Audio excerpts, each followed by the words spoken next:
So today we're going to be doing a brush pin exercise using a brush exercise, not a brush pin exercise. Gee whiz. We're going to be doing a brush exercise today, and I'm doing it in my Denic notebook. This was sent in my Inktober ArtSnacks or ArtSnacks Inktober, whichever way you want to do it.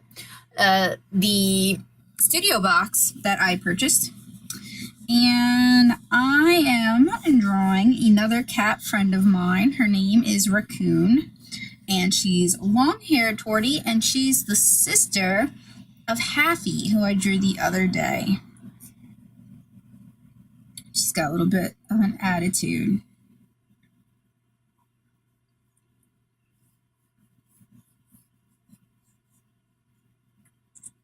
So right now, I'm just sketching in her basic details using a mechanical pencil.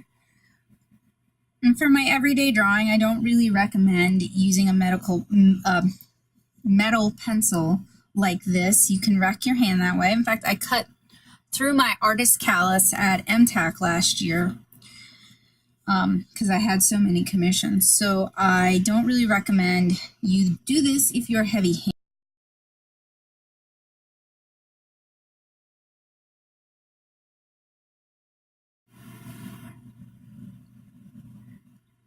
You guys might think I am a big tortie fan, since this will be the second one I've drawn pretty recently.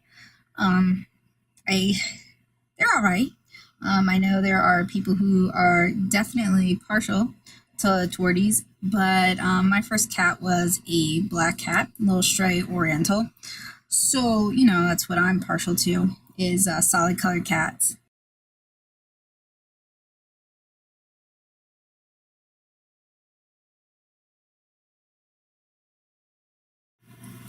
All right, so we've got the sketch down. I'm going to go ahead and clean off my work area and get back to you guys in a minute. All right, we've got our Princeton Kolinsky sable brush, also sent in that particular ArtSnacks. We've got a cup of water. We've got a dinky dip with the Kuretake Sumi Ink 60. Crap. We've got a scrap piece of paper, and we've got a paper towel, and I've already made a mess just by stirring my water. It's always a good sign, right? Good inking day. And I did some sketch warm-ups, but I actually haven't done any inking exercises. And this is a size 4, which is much larger than I prefer to ink with.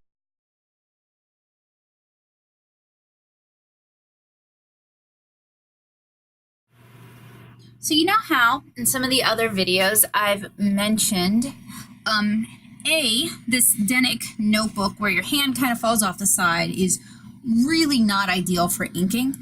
That is even more so true when you're dealing with a very large size inking brush like this size 4.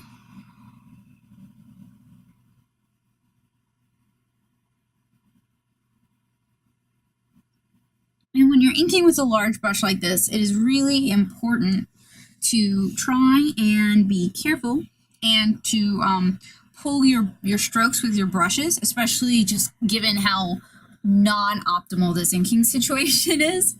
So if I get really quiet, it is because I am trying to pull decent strokes and sort of struggling with it.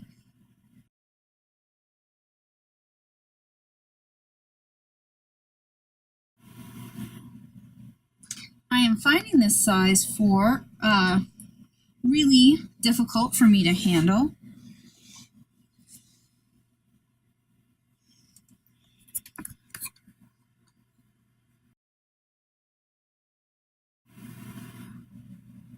It's just so large that it really pulls chunky lines rather than good line weight, and there's just no belly on this brush. For a Kolinsky, that just seems a little unusual.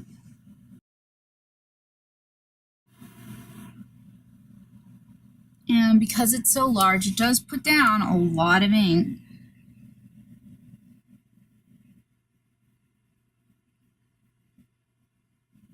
My own personal preference, given that I know I'm very heavy-handed, but I like lighter, more delicate line art, I prefer something smaller than a 2, so a 1, 0, or a 00. And my personal favorite inking brushes right now are the Creative Mark Rhapsody brushes from Jerry's Artorama.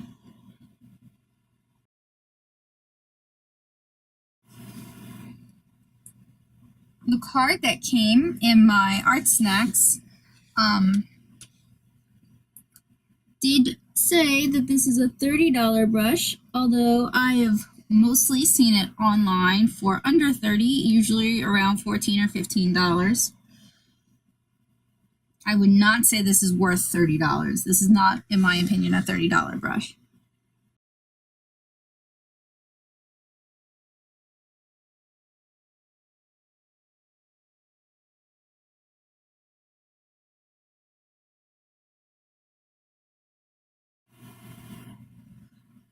For those of you who are new to my channel, and you're kind of curious about my credentials, since I do seem to be complaining a fair bit, I graduated from SCAD in 2013, if I remember correctly, with a master's degree in sequential art. That's like comics, children's book, that sort of stuff. And one of the last classes I took while I was there was a advanced inking technique class. So I've spent a lot of time inking with a nib and with a brush. And although I use brush pens a lot on this channel, partially due to speed and just efficiency, it's also due to the fact that Sailor makes an excellent brush pen that is both waterproof and Copic marker proof. So pretty much everything I wish to do with it, I can. So I use that a lot. And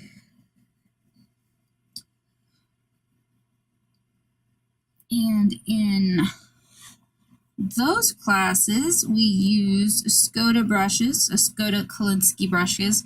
I think it was their Reserva line. I've also used the Winsor Newton Series 7. That was sort of their gold standard. Of course, I have a cat who will chew on my nice brushes. So I wanted to find something a little more affordable. So I gave the Creative Mark brushes a try, and I'm very heavy-handed when it comes to inking, in case you guys don't see me sort of struggling to pull finer lines. And this paper is just not geared at all towards dry brush. I recognize that painting a calico cat would be fantastic with dry brush. It would really give you the sort of look you're looking, the sort of feel you're looking for. But this paper has a very smooth surface on it, so there's no texture to pull dry brush with.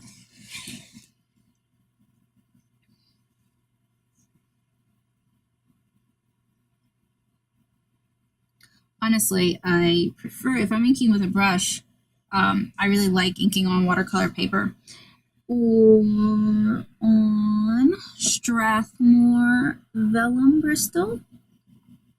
If I'm going to use a surface, see up here on the ears, my hand's like falling off of the page. Just, it's very hard to ink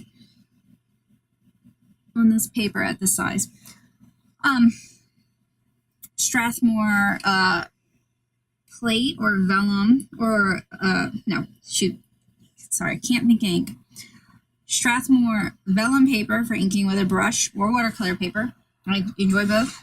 Or if I'm inking with a brush pen, I like using the plate paper, although I will also happily ink on watercolor paper. As my long-term viewers have seen with many of my field tests. But this paper has just like no texture, so I can't do any decent dry brushing with it.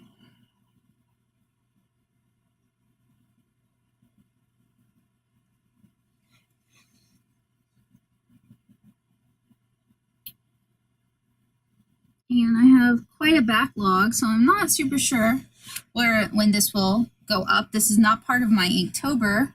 This is me just sort of trying to get some tutorials out there for you guys a little bit early so you guys can participate in Inktober if you would like to. Look, okay, so serious issue here. I cannot ink her cheek because my hand is literally falling off the paper, and this isn't even that large of an illustration.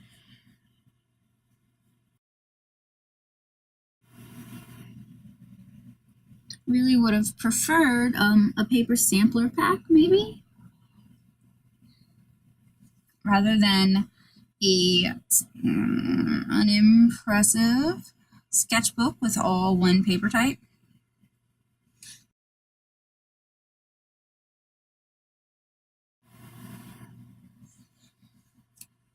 And because I am more comfortable inking with a brush, I didn't block in as much as I normally would if I were inking with a nib. I feel like nibs require much more careful planning than brushes do. And even though you see me laying down some fairly sizable marks, they dry very quickly because it doesn't leave quite the large deposit that a nib would.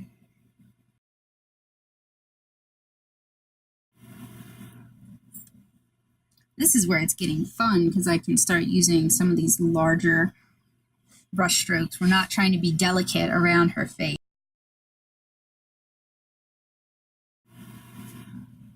So glad I'm not trying to render this one in nib.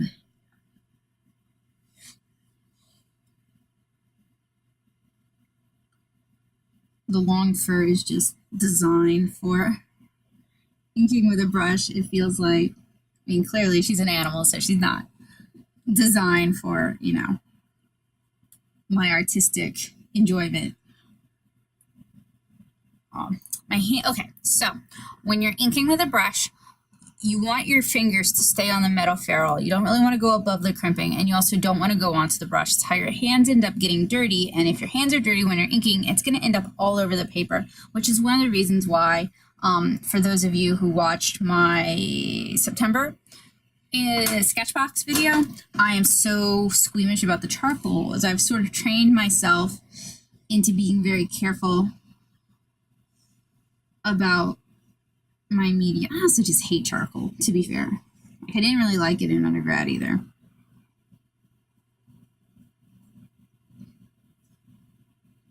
But I really don't like it now because it's, I have learned that if your hands are messy, it's going to get all over what you're working on. Oh my gosh. My phone screen is super obnoxious with it's constantly trying to shut itself down.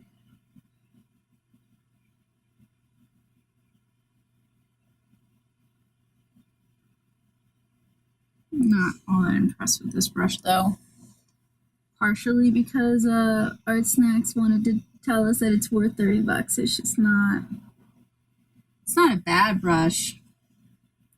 It might even be better suited to watercolor. But it's not really a great inking brush either. At least for me. You guys may have different experiences with it. Inking brushes are a lot of personal preference. There are people who really don't care for the Creative Mark brushes. I love them, but you know, not for them. So maybe the people who don't like those will like this one. It's such a large brush, I'm really tending towards more sloppy gestural marks, which is pretty unusual for my work, but is also just something that I don't execute particularly well. Like I feel like I want to do sort of calligraphic strokes, but I just don't have like the fine motor control for that. So if you do, this might also be a good brush for you. If you can muster out some control and some nuance in your Pentel pocket brush, which is something we're going to cover in another video if you're not familiar with it, but I think many of you are. If you can muster control with your Pentel pocket brush, you can probably handle the size 4 Princeton brush and you may enjoy it more. For me, it's just too easy to be sloppy, and not sloppy in a good way. What's further troublesome is that Raccoon looks a lot more like a little rag bag than her sister Haffy. She doesn't have, her fur is much more mottled tan and black.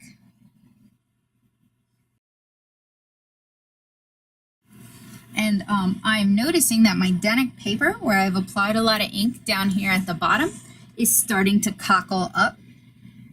This paper really cannot, and I did not add any water to my Sumi ink either. This paper really cannot take water. I mean, if it can't even take ink, you know it's not going to be able to do ink wash very well.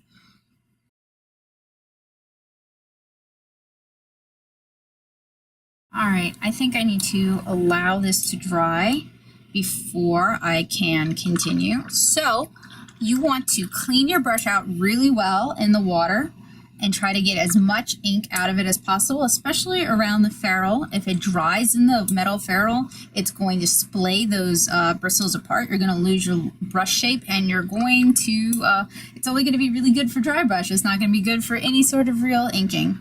So you want to clean it out before you go ahead and set it aside. And I do have a brush rest, but it is somewhere else. It is indisposed. So I will let this dry and I'll check back in with you guys. All right, so we've had a little bit of time for that to dry.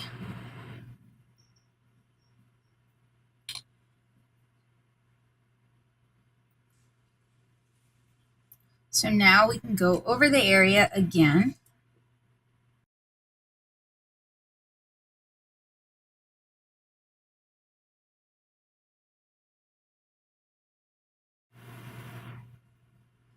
And if you're just starting to learn how to handle a brush, inking fur is a really good place to start because it sort of has all the best, all of the areas where brush inking really shines. And you also don't need to have quite the control that inking faces requires. So it's a good way to sort of build up your ability to control a brush and yet still make pieces that look decently good and are serviceable. You know, stuff that you don't have to be ashamed of.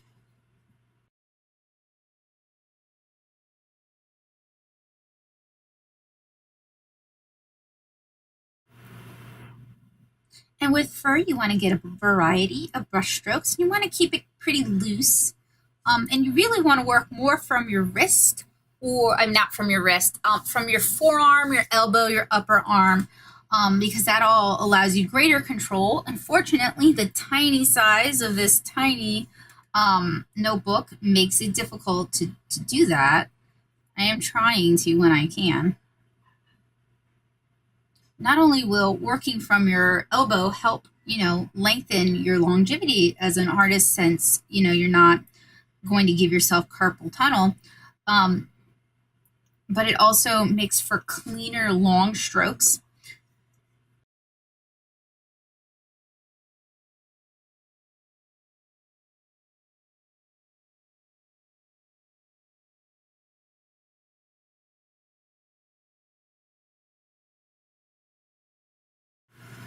All right. I think that is about done. As you guys can see, it took a lot less time than the illustration I did of her sister, Happy, another tortoiseshell. And I did that in nib, and doing all of those teeny tiny individual hairs just took forever. And I mean, my wrist was pretty wrecked afterwards too. So to me and for me, inking with a brush, especially when it comes to, you know, animals with fur, is just so much easier, and it just seems like the natural choice. So I hope you guys enjoyed this little inking demonstration using the Princeton Kolinsky Sable size 4 round on the Denic notebook paper that came in my Inktober Art Snack Specialty Box. If you enjoy these sort of videos, please remember to hit like. It helps me out a lot. And share this video to your social networks. And you can do that using those handy buttons right below the video itself that lets your friends know that I'm making good stuff. Your word will always mean a lot more than mine to your buddies. And it lets me know that you guys care enough about what I do on this channel that you want to help me grow. If you really enjoy content like this, head on over to the blog, nattosoup.blogspot.com. Not only do I have 7 years worth of art supply reviews, tutorials, demonstration, tips, tricks, and art school advice, as well as advice on becoming a convention artist and selling your commissions at cons. I also have a lot of brush pen reviews and a lot of tutorials on inking with a brush and inking with a nib that if you're interested in learning how to ink traditionally, that would be a great place to start. If you really enjoy content like this and you want to help me make more, head on over to Patreon at patreon.com/nattosoup for information on how to join the Patreon community. I want to thank you guys so much for watching. It always means a lot to me when we get to hang out, and I hope you guys have a great day. If you have any questions, just go ahead and leave me a comment below and I'll try to get to it. Bye guys!